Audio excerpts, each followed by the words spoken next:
Okay, now what's happening? Something just went, oh, the squirrels are, oh my gosh. Did you see that? I think it might have been too high for the camera to get. A squirrel just went like spiraling down to the ground. Hope it's okay.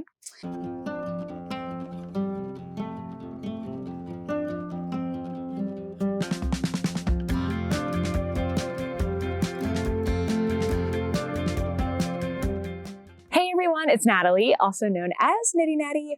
Welcome to episode 235. Oops, I think that's right. Yeah, 235 of the Love and Stitches podcast. I am back for one more week here at my parents' house in Nashville, Tennessee. I might be putting these on today because it is rather bright outside, but for now, I think I am okay.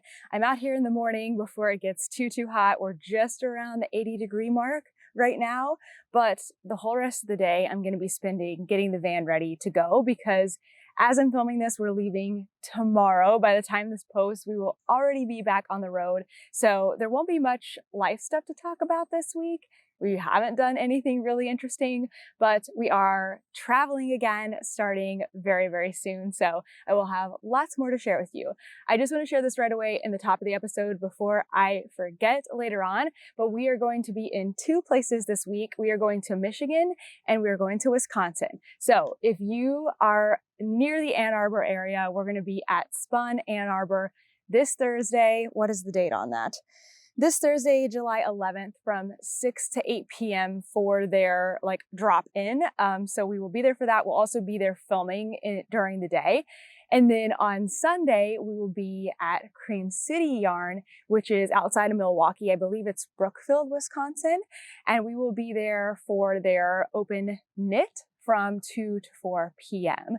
That's all I know for now. We're planning lots and lots of things. We've got 24 more states to tick off of our list before the end of the year. So I'll continue to keep you updated, but the best place is always going to be Instagram because, excuse me. I think I'm getting allergies from being out here. Instagram is always going to be the most updated place. Maybe not allergies, maybe from the brightness. Does that do that to anybody else? Make you sneeze? Anyway, I have a finished object today. I have a new project to share with you, an update on my book of the month. No, book of the month. What the heck am I saying? Blanket of knowledge. Almost the same letters. Anyway, we should just get right into it. I have finished my twisted t-shirt. I am so happy with how this came out. Oh, you know what? I forgot to cut one of my ends. I have woven all of them in. Well, actually, wait, did I not weave that one in yet? Okay, I have one end to weave in, but other than that, it is totally finished. I am so happy with how this came out. I will put this on in just a second, but I want to talk finishing it and some of the other details. So let's first talk yarn. I used 2 different yarns from the Ruby and Roses collection. I mean, I really used 9 different yarns. So for the contrast, all of the ribbing, I used a full 100-gram skein of wisteria. This is from the Ruby and Roses Flowers Gone Wild collection. That collection is now closed for pre-orders. They took pre-orders for a week. Now they're dyeing it up, and I think they'll ship out in like a few months because this collection I think was very popular, but I was fortunate enough to get to preview it as an affiliate, so I got to get the yarn and I've already finished something. I'm so proud of myself, but I have a lot left of this wisteria color. It's a really pretty like pinky purple. I have plenty of this left, so this will just be going into my leftover stash for now. Then I used a mini skein set, and Addie does carry mini skein sets in her shop usually most of the time. It may not be this Happy Place one, which is what all of these stripes are. It was 8 different colors, but there will be something in there. They're so fun for different projects. So 8 20-gram minis is how many grams total? 160. So it's more than a skein and a half. And I was able to not only make, all of the body of the sweater, I actually extended the length of this by 4.5 inches. It was pretty cropped.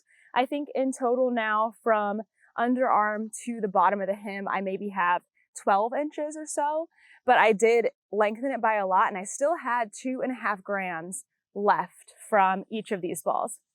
What in the heck? there's some kind of like bug or something. Maybe it's still cicadas. I don't know if they all went back to sleep or not because it kind of sounds like cicadas. So last week I had finished everything. I'd finished the body except for the ribbing, and I hadn't yet done the sleeves. So I finished the sleeves. They have a lovely twisted rib. And then I learned a new skill, which is a sewn twisted bind off. It was tricky, I have to say. I'm really glad I did it.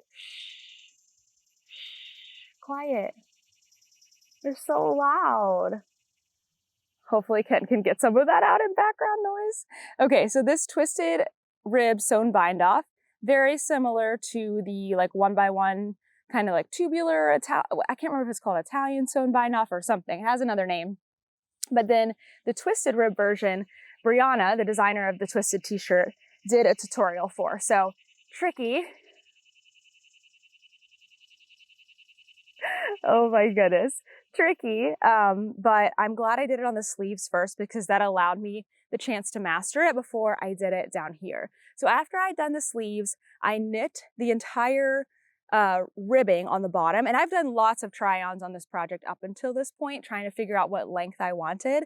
But before I did the sewn bind off on the bottom hem, because that took quite a long time. Like I did that over 2 days, over several different sessions because it just takes so long. I put all of this on tubing.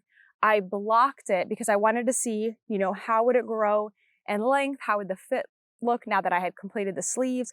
I tried it on one last time before doing that sewn bind off because I did not want to have to undo that. Like I pretty much know that if I do a sewn bind off and the length isn't how I'm happy, or the length isn't right for me afterwards, I would rather cut off the ribbing and completely redo it than undo a sewn bind off because that is a huge pain. Anyway, it's all perfect. I'm so happy with it. The only thing that I need to kind of go back and do is where I was carrying the yarn. It's on the back center of the back. It's not perfect. Definitely not perfect. I certainly learned, you know, how much to leave. I actually started leaving like too much extra here, which I'd rather have that. And I just need to go back in. I haven't done this at all yet. Go back in and kind of even things up with the tapestry needle. Honestly, with the blocking, it's not bad. Like you can see it, you're always gonna see it, but it's not terrible. But there's a couple spots like here, I don't know if you can see that, where it's just a little bit loose. So I'm probably gonna go back and fix that. Here's what it looks like on the inside. I think it looks very neat and very tidy. So I'm really happy with how it turned out. All right, let's throw this thing on. I can actually throw it on with this tank top here, which is nice. Hang on. Yeah. It actually smells so good too because I used my, I think it's lemon wool wash bar that I got from, what is her name? Allison. Okay, now what's happening? Something just went. Oh, the squirrels are, oh my gosh. Did you see that? I think it might've been too high for the camera to get. A squirrel just went like spiraling down to the ground. Hope it's okay. Anyway, let's show this thing off. I think it looks so, so good. I'm gonna move this out of the way. Okay, so I did add length. So now it's like, okay, so here's my tank top that I'm wearing that's like a super crop, like right at my belly button. I think that's how this was intended to be. I added length to it and made it longer. I added about, yeah, I think I had like 4.5 inches here in the body. I didn't add anything to the rib, but then overall it made a much longer top, but basically just a regular length top. And I'm really, really pleased with it. My only other modification was that I did stripes. I did 2 row stripes throughout the entire thing. I think it looks really, really good. I also picked a larger size. Instead of having whatever the smallest range of ease was, I decided to go with the larger range of ease. I have all this on my project page because right now I can't remember exactly what I did with it. But I think I went for like 6 inches of positive ease or something like that. No, maybe 4 inches of positive ease. It's not a ton. It's a little bit more than 4 now that I've got it all done. But I really like how it looks. So I think because I chose that more, like that larger size for me, the neckline falls a little bit lower. It obviously is showing this tank top right now, but when I wear just a regular bra with it, it should be fine. So I am so happy with this. I ended up finishing it in just over 3 weeks. I started it on June 14th, just before we went on vacation. I worked on it a ton when we were in Antigua. Then I worked on it even more when we got back to the States and got back into New York. And by the time I flew back here to Nashville, like 2 weeks later, I had finished the body. So that was when I recorded the podcast last week. All I had to do were the ribbing on the sleeves and the bottom hem. So I am so pleased with this. This is going to be coming with me as we travel for the next month or so. It may be a little bit warm to wear outside, but for indoors during the summer, I still love wearing something that is a t-shirt. I mean, I don't know why I'm saying that. I don't do anything really indoors. Being in the van is not the same as being inside an air conditioning building. But anyway, I could definitely wear it for some store tours, some things like that. We're going to be going up north, you know, we're going to be going to Michigan and Wisconsin and North and South Dakota. So it should get somewhere over the next few months, but I'm really happy with it, really pleased with it. And I've already started another garment to kind of replace this in my knitting week. While my twisted tee was drying before I did the final bind off, I was thinking ahead. I'm like really proud of myself for this. It's a little bit of a, I feel like I'm learning more about myself with traveling and knitting. And instead of waiting to start a new project when we hit the road, I was like, no, I need to swatch. I need to think through the math. I need to think through my sizing. I need to get it cast on. And then that way, while we're on the road, I don't have to think about it as much. So I'm really, really glad that I did this. If you saw my project planning video that went out on Tuesday, you will have seen me get the yarn ready for this. And now I've actually cast it on and gotten it started. So this is the Traveler. I think it's called the Traveler by Andrea Mowry, but there's a bunch of different Traveler patterns, and this one is the Traveler hoodie. So the yarn, oh my gosh, ants, get off me. The yarn I got at Mountain Meadow Wool in Wyoming, and it is a really yummy, squishy 2-ply blend of wool. It's a non-superwash. Let me see, I got the tag in here. Yes, I do. So Mountain Meadow Wool, they actually mill the yarn at Mountain Meadow Wool. So I got it from the source just about. I mean, the sheep weren't there, but everything else was there. This is their Cody base, and I got light gray, and I can't remember exactly, but I'm pretty sure this is a natural blend of different fibers. So white and maybe some darker, I don't know if they're black or gray, sheep that are blended together. So this is their mountain merino wool is what they call it.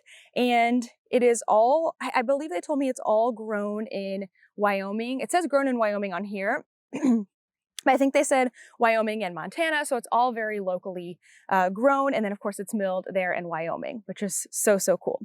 So, oh my God, that was a really big ant. Ah! Okay, so I did a good size swatch, probably about 4.5 inches to 5 inches wide. You always want to do a swatch bigger than what you're measuring, because the more stitches you have to measure, the more accurate you can get. So this is a swatch that I did fakie in the round, and it said to do the swatch in pattern. So that's what I did. And I got close to gauge. So I made sure to measure before and after, and I try always now to put this information in my Ravelry project page. So it'll say what my swatch, like what I got from my swatch before and after, and then what I decided to do from that. So with this, I did not get exactly the stitch gauge or the row gauge. Row gauge, I'm not ever really too particular about, but stitch gauge, I do want to get close. Now, as I was knitting this, and this is another great reason to swatch, you get a sense of how it feels. And I love, love, love, love the yarn, but I'm talking about like the needle and yarn together. Is it going to be a comfortable knit for me throughout an entire sweater project? And what I gained from this is that the size that I'm using, a US 5, was the absolute smallest I wanted to go for the body of this, because I think knitting with anything smaller would be too dense of a fabric and just not comfortable for me to knit on. So even though when I got my final gauge measurement, it was about 1 stitch off over 4 inches, 1 stitch too big, I knew I didn't want to go any smaller with it because I wasn't going to enjoy that. Okay, so bear with me here. I'm gonna go through some math a little bit because I hope it's helpful. That's all I want to share and hopefully be helpful. So my gauge is slightly bigger, 1 stitch off over 4 inches. Not a super big deal with this gauge. I was then between sizes. So I recently did measurements when I did my twisted t-shirt. My bust size is like 35.5. So let's just say 36 inches. And then this says to pick a size that's between 6 and 10 inches larger than your bust measurement. So there were actually 2 sizes that fit that perfectly. I think there was a 42 and a 46. So the 42 would be 6 inches bigger and the 46 would be 10 inches bigger. So I just had to go, well, what do I want the fit to look like? And fortunately, Andrea Mowry says in her sizing, she says the model, which is her, is wearing this size and it is 10 inches bigger with 10 inches of positive ease. And I'm like, okay, I like how it looks on her. I want mine to have 10 inches of positive ease too. So that leads me to pick the 46 inch size, right? 10 inches bigger than my 36 inch bust. However, because my gauge is a little bigger, I knew mine would be slightly bigger than that. So that's where I did a little math. And if you ever find yourself in this situation, here's how you can do it. It's not as hard as it sounds. I basically just read through the pattern and found the stitch count for right here. This one is really easy because the stitch count stays the same from when you cast on at the bottom to when you split for the sleeve. So I just had to look at the cast on stitch count and figure out, okay, if I have X number of stitches, I then divide it by my gauge per inch. And then, is that right? Do I divide it? I'm going to make sure I don't lead you wrong. I think that's right. Anyway, I did that math. No, I want to tell you because I don't want you to be confused. So I think blah, blah, blah, blah. Let's see. Yes, that's correct. Stitch count for the bust divided by my gauge stitches per inch. And then that gave me what my bust, like what my final bust measurement was going to be in total. And it was 48 inches. So I'm going to get about 2 extra inches with this gauge. I decided to still go for that size because I think even though right now I'm getting that bigger stitch gauge, I think that as my sweater grows and stretches a little bit, it's probably not going to be quite that wide. And even if it is 48 inches, that's not really a big deal. I do want this to be a very cozy sweatshirt, so I am okay with that. And again, I'm not going down a stitch or a needle size because it would be too tight. Okay, that's enough about the gauge. Oh, I just love it. It's so bouncy. I'm so excited for this. I also wanted to start this even though we are hitting warm weather months and it's silly to like think about wearing a hoodie right now. I want to have the hoodie done for the colder months, and the only way I can do that is if I start right now. And I'm excited about it, so it's okay. Okay, so I got cast on and it's going to look really small because I like to use the absolute smallest circumference of needle possible. 24 inch is my happy place, so I am using a 24-inch needle. But remember, this is going to be almost twice as big, right? 48 inches. So it looks kind of silly right now because it's all squished on there. But I'm also very proud of myself because I did the tubular 2x2 cast on without looking at a video. I did have to follow the instructions, but I did it without looking at a video. And I think it looks really, really great. And it's very, very squishy. So I am using a size 3 for the ribbing right now. But then once I do 2 inches of ribbing, so it shouldn't be too much longer, maybe tomorrow I'll be starting on the body. I'll be then working on the body for a good number of inches. So I'm really pleased with that. I think this is going to be a great project to work on while we're driving, a great simple project at night. The body of a sweater can be as simple as a sock because it's just a tube, it's just a bigger tube.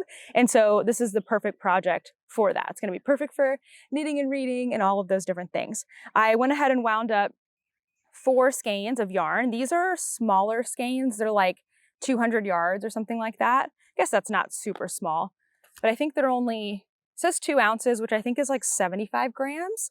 So I've got a lot of yarn. I've got like 12 skeins of yarn or something. It is a hoodie. It is textured, it is long sleeved, and it does have a hood. So it's going to take a lot of yarn, but I'm very excited about how it turns out in the end. Okay, did I miss anything that I wanted to share with you at the top of this? Oh, I did. Sorry, I want to share one more gauge thing because I think this is very interesting. So this pattern It's very simple, by the way. This pattern grows a lot, and Andrea says it's gonna grow a lot. Make sure you block your swatch and measure it, but then she also gives a tip when you're figuring out the length of the sweater. She says, whatever length you want, you need to knit about 83%. So if you want it to be 12 inches long, your body, you need to knit it about 10 inches long, and then it will grow to 12 inches. And so I thought, okay, that's interesting. I wonder if my before and after blocking gauge like back up that ratio, like if I'm getting the same ratio that she was getting in her sweater. Because I've had that happen before where a designer will say like, oh, it will grow by 2 inches or whatever, and mine doesn't grow at the same rate. But I have my swatch, so I can get at least an informed guess on how it will grow. The overall garment might be a little different because it is bigger. So I took my before blocking row gauge and my after blocking row gauge, and I did some math. I think I divided, let's see. I think my before blocking gauge was 45 rows and 4 inches. My after blocking gauge was 37. So actually, I think I divided 37 by 45. So 37 is the after divided by 45. And look at the number, 82, which means 82%. So I am very close to that 83% ratio that Andrea has. I just thought that was really interesting. I love math, I love numbers, so maybe it's not as interesting to you, but it's always fun to be able to use that like information and use my gauge swatch to make a garment that I really want to wear. I got to try a new to me yarn subscription, and I thought we could open them together. Hooks and Needles is a monthly crafting kit that includes everything you need to complete a project, all while trying their yarns and opening new accessories. I have both the knit and crochet box here, so let's open them up and see what's inside. Both boxes come with a pattern booklet that includes multiple patterns to pick from and step-by-step instructions through a photo tutorial. The knit box includes yarn, needles, tapestry needles, and buttons to complete your project. Oh, and these beautiful scissors. The crochet box includes yarn, crochet hooks, tapestry needles, a cute little wooden box with some light bulb stitch markers, and a zipper to complete your project. Let's look at these projects a little bit closer because I do think it's cool that you can choose from multiple patterns. I feel like that's hard with subscription boxes sometimes, is that you don't want to make the one pattern that comes in there, but this one has many to choose from. So for this month, we've got a beautiful squishy merino yarn, and there are 3 knitting projects to choose from. The first one is this tote bag. I think this is the one that I would like to make. It's so cute. The second one is this cute little owl coffee cup. While it's not really my style, I feel like it would be a great way to practice cables if those were new to you. The last one is this cool gradient scarf, a great way to practice some color work, maybe some different stitch patterns. So it's cool that all of the projects have different levels of difficulty in them. Okay, I got to look through the crochet one already too, and there are also 3 options, and there's one that's really standing out to me, but then I saw a third one. So let me show you this first one here. Probably the easiest project is a bottle holder. It looks like this. Not super keen on that one, but that's okay because wait until you see these other ones. This one is a crossbody bag. How cute is that? You have the zipper, you have everything you need for it, and there's like some pretty intense assembly here, but it all comes with step-by-step photo tutorials, so I feel like I couldn't get lost. Now, I was kind of made up on that one until I saw the final project, and this one's a little makeup bag. I don't know, I think that's really, really cute too. I don't think you have quite enough yarn to complete all 3 projects. Actually, it says in here you don't, but it doesn't mean that I couldn't use my own stash yarn to make one of these patterns. I've got 2 zippers, so maybe I could do that. These boxes are really, really fun. I feel like they would be perfect to kind of break up the knitting and crochet routine that I already have with a fun weekend project. It would also be fun to get one of these with a friend so that you could complete it together. And I would think that this would be fun to send to a newer crocheter or knitter, somebody who knows the basics but kind of wants to up their game, because there's lots of new techniques that are covered really, really well in these photo tutorials. If you're interested in trying Hooks and Needles, I have a 20% off coupon code with my link in the description box below. Just click on that and it will take 20% off your first box. Thank you so much to Hooks and Needles for for sending me these boxes and for sponsoring this episode. And now back to the podcast. I have been working on my Sock Week socks, keeping it in my beautiful Sock Week bag. Sock Week doesn't officially start until July 21st, but if you're getting your yarn or if you want to go ahead and do your first sock for the pair, because Sock Week only requires you to do one sock, this is a great time to start. We're doing a sock training camp in the Discord for the events package, so you're welcome to join us whether you're in that Discord or not. We started on Friday, which was July 5th. We started on July 5th, and then we'll end on July 13th. I think that's 8 days. So basically the same as Sock Week. And you could pick any 8 days to do this for yourself. But basically it's kind of like a trial run to see how your sock making pace goes and what's going to be realistic as a challenge goal for Sock Week. And also an opportunity to get your first sock done.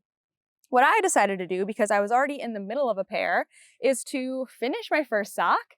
And that's what I have done here. So this is the Shell Yeah pattern by Leah Gibson. It is one of our official Sock Week patterns. And I used yarn from Woolen Works, which is one of our official yarns from this year. I also have on here my cute stitch markers from Woolen Women. Isn't it so cute? This is actually, it's Sam that does this, Sam's Tiny Trinkets of Woolen Women fibers. And these are still available. All the Sock Week stuff is down below, so if you want to get some stitch markers, they are super, super cute. So I finished that one, and then I didn't start on Friday, but I did start on Saturday. Sock number 2. So this one is going even faster than my first one. The first one I kept messing up this pattern, like I kept getting off on the rows, but now I have it memorized. It's very fun, it's very easy, and they're very fast. So my goal right now is to do 2 repeats per day. Each repeat is 10 rows. So a repeat includes this really fun shell pattern and then just some rows in stockinette. And so I'm doing 2 per day. So I'm already 1 into today. I did all that while I was doing my knitting and reading this morning, which is great. So I just have 10 more rows to go. And then today's quota is ticked off. I think, how many did I do? I did 8 total repeats for the foot here for this one. I wear a women's size 8 and then the toe. So today is Monday. So I'll have repeats 3 and 4 Monday, and then repeats 5 and 6 Tuesday, repeats 7 and 8 on Wednesday. And then I should be able to finish the toe on Thursday, which means I will be all done with this. How did something get on the camera? All done with this well before that 8 days are up for Sock Week. But of course, a shorty sock is a little bit faster than a full length sock, so nice and easy. My plan is to then start our next Sock Week pattern, which is the Adventure Boot Socks by Maggie Fangman. Those just came out. So I have all that yarn wound up and ready to go. I'm hoping to do 1 sock before Sock Week because there's another week then before Sock Week starts, and then 1 sock during Sock Week. I'm trying to be very realistic and not overwhelm myself with projects as we travel. So I am hoping I have myself set up with just enough. And obviously if I run out of yarn at any point, I will be at a yarn store within the week because we are going to lots of yarn stores. So hopefully these will be all finished by the next podcast, and maybe I'll even have my next pair cast on. I have one last thing to show you, and that is my blanket of knowledge, which I called Book of the Month earlier. I do love Book of the Month. So my blanket of knowledge, I have changed it into a fresh new project bag. This one is from So Crazy Crafter. I can't remember. I think I got this one like maybe last year, but it was from one of So Crazy Crafter's like kits, like a seasonal kit or something. And one of my members, I believe it was Jill, one of my members had it, and they were like, I'm not a fan of s'mores or something. And I'm like, oh my gosh, I love s'mores. So I got it from her and I love it so much. It's so, so cute. And I thought it was fun for summer, right? S'mores, getting outdoors, fires, you know, perfect. So I have in here just one of my blanket of knowledge yarns, and I went ahead and wound up June. So here is my June colorway. This is for the Serenity collection. And this one's really pretty. Actually, you can see so much more of it when it is worked up. So let me show you how it looks. So I made the decision to switch from working the blanket as a strip to working in squares. And that's just helping it. I hope it helps me to, one, stay more on top of it, but two, be able to really check in with how, if I'm getting the stitch pattern right. And that's already proved itself to be great because I already like goofed something up, and rather than having to rip back, you know, a whole entire like 200 stitches, I'm able to really quickly go, oh, I think I missed a stitch at the beginning here, rip it back and like figure out my mistakes, which is then helping me become a better crocheter. So this is June's pattern. It is a lovely little texture, little crisscross double crochet stitches. And I don't want to get ahead of myself, but this one was actually pretty easy. I've really struggled with some of the other ones. So this is kind of a nice breather. I did all of this in a matter of like 2 hours. I watched 2 episodes of The Perfect Match and I had finished this. So this was really fun. I think that I will be able to make, like, I could make up to 5 squares with this particular pattern, but every pattern for every month is different and uses up different amounts of yarn. So my plan is to probably make 2 squares per month because I also don't want too many in one color. I'm going to have a ton at the end, and then maybe one, or maybe just 1 square in the bonus stitch, because every month comes with at least 2 stitches, sometimes more. So this is just the main stitch. I still have like 80 grams of yarn left. I think this used 22 grams, so a little under 80. So I'll probably make 1 more in this one that I already know how to do, and then 1 in the bonus stitch, and then that will be good. That will be enough. And then I'll move on to the next month. So I'm not planning to take all the months with me. I'm just going to kind of do them as I go and catch up slowly, because I do have everything starting from February up until June that I have not done, or need to redo rather, because I've decided to do this in squares. I mean, I guess I don't have to. I can do whatever I want to do with them, but I do want to at least use March, April, and May's. February's, because I already worked it into a strip, we'll see.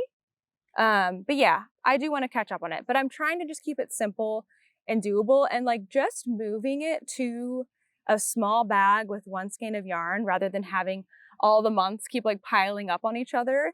Mentally, it just helped me to go, this is not as big of a task as you're worried about. It's okay. You can just work on things 1 at a time. And that feels really, really good. Okay, I think that's it for projects this week. Let's move on to the next segment. I don't have anything to share with you for life this week. No pictures, nothing, because we really didn't do anything that's exciting to share. Basically, this whole last week, I have spent just getting work done and doing lots of knitting. Like, I've already shared all the interesting things in this video showing you my projects, and then I filmed 2 videos. I filmed one getting all my projects organized to go on the road, which was so helpful for me. And then I filmed another one where I opened all of the yarn that I've been sending home. Oh, that one's coming out next week, so look out for that. It's coming. And that's basically the most interesting things that I've done. I spent several days working out of the bedroom, which was so nice. Like, I think after taking our big trip, even though it was a vacation, I was just really tired, and we kind of felt like these days here at my parents' house were like bonus time to rest and relax that we didn't think we were going to have. We thought we were going to come back from Antigua and just like days later hit the road, and we didn't have to do that. We got to spend a week here, and over a week here, I think. Just over a week here. And I'm so grateful for that. And so I would just get up in the morning. I would, eat my breakfast in bed and read like I normally do. And then I would just stay in bed with my computer and work from my bed. I got lots of work done, got caught up on lots of things, got lots of things planned, which feels great to start off our next leg of the journey this way.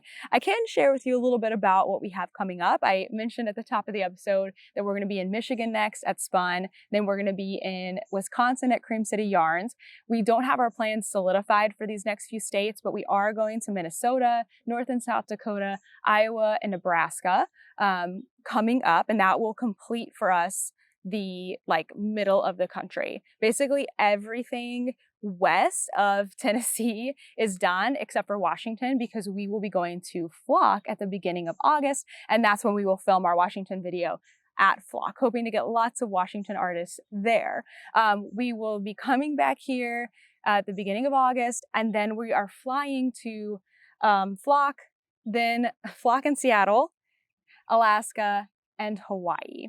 So that's kind of the whole next stage of our journey. After that, we will then be into September, and we have one last really large region of the US to complete, which is the Northeast. It's kind of funny to me that this is our last area of the country to complete, because before we started this journey, we were in New York. And when we were living in New York for 2 years, we kept saying we wanted to go explore all the states around us, because all the states are so close together, just about. There's lots of small states there, and they're easy to get to, but we just never did it. So I'm very excited. I've never been to Massachusetts. I've never been to Boston. I've never been to Vermont, New Hampshire, Maine. Like I think I've driven through them to go to Canada when I was 6 years old, but that doesn't count. So would I have driven through them? No, we probably just drove through New York. I don't know. But anyway, I am so excited to do this area of the country. We're going to be doing it in that like late summer, early fall, trying to get as many in as we can before Rhinebeck.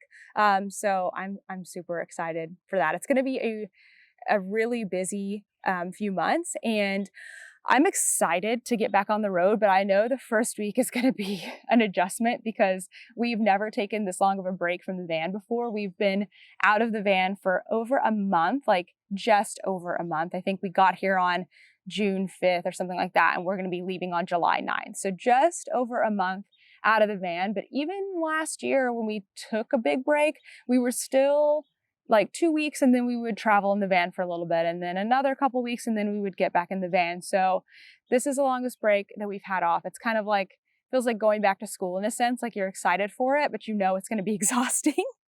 So I am eager to get back on the road again, to go visit yarn stores, to go visit people. So more exciting things to come in the life segment. Sock Week is coming up super soon, so here are just some quick details on it. The actual event starts on Sunday, July 21st at midnight. So essentially, it can be midnight your time, or it can be midnight Eastern time. It really doesn't matter. We're not super picky. Please just don't start on the 20th and just like get ahead of everybody else. We wanted to keep it fair for everybody that's submitting finished socks. The goal is to knit or crochet one sock. You can do more if you want to. It doesn't matter if it's shorty socks or tall socks. Just pick something that's a challenge for you and doable for you. The yarn does need to be fingering or sock weight, again, to just keep it fair. And you do need to be hand making these. So no machine cranked socks or anything like that. There is going to be a Google form that is already on the Sock Week website, or it's on knittynatty.com, that will open once Sock Week begins. And every time you finish a single sock, not a pair, but a single sock, you can submit a form and you can enter to win a prize from one of our amazing sponsors. There are still sponsor products left. You can find all of that on the website. And our events, which are a series of events during Sock Week, are still available. That package is still available, but it will close on Saturday, July 20th before our first event begins. So it'll close at 5 p.m. and our first event begins at 9 p.m. Eastern time. We're doing an early bird cast on party for anyone who's part of that events package. So you do get to cast on a little bit earlier, but of course, even if you're not part of that package, I want everyone to be able to participate in Sock Week in whatever way you can. Like if you want to cast on at 9 p.m. Eastern time on Saturday, the 20th, it's fine with me. We're actually going to cast on at like 9:30 because we're going to have Andrea, the knitting PT, walk us through a series of warm-ups and kind of teach us about the ergonomics of knitting. I don't want you to hurt yourself during Sock Week, so this is very important not to overdo it. I think that's oh wait, no, the patterns, both patterns are now out. The Adventure Boot Socks and Shell Yeah, all of that's on the webpage as well. Okay, as far as other events go, my list is now way too long to read through everything. So I am planning to add a space on knittynatty.com where you can find all of these events. This means I can continue adding to it and also keep it for like the full year, but I won't be able to do that until like earliest at the end of this week. So for now, I am just going to share all the new things. I'm probably going to continue sharing like anything new that has come across my radar. Usually it's from people sending me emails or DMs or comments. I'll share anything new, and then I'll try to share anything that's coming up for that month specifically, but then everything else will be on the website coming soon. Okay, so here's some new things that have come across my radar this week. The Maine Yarn Cruise is happening July 1st, so it's already started through October 14th. It includes 24 shops in Maine. So we haven't been to Maine yet. We will get there before October 14th. We're not going to go to all 24 shops, but it is tempting, so that's exciting. Another one that has newly come across my radar is the Fiberfest Eureka in Eureka, Montana, August 3rd through the 4th. It is free admission, and it is at the Lincoln County Fair. And then last one, the Greater Boston Yarn Crawl in Boston, Massachusetts, September 26th through the 29th. Okay, so here's what's coming up for this month. The Slow Yarn Crawl PNW is going on all throughout the month of July, as is the Cowboy Yarn Crawl in Wyoming. I just mentioned the Maine Yarn Cruise. The Utah Yarn Crawl is July 13th through the 20th, so that's coming up this weekend. The Arkansas Yarn Crawl, July 19th through the 27th. The Chicago Yarn Crawl, July 20th through the 28th. Sock Week, July 21st through the 28th. And then the Steel Valley Yarn Crawl in Pittsburgh, Pennsylvania, July 26th through August 4th. One more, the Heartland Yarn Adventure, which is in Michigan, Kentucky, Indiana, and Ohio, July 26th through August 4th. I do have more on my list, but I will put those on the website very, very soon, because the segment was getting very long and Kent was like, I have to make a lot of text for that. And I was like, you're right. It's probably a bit chaotic. It'd probably be easier for everyone to read if it was on a web page. That is everything for today. Thank you so much for watching. I will see you in the next one when we are back on the road.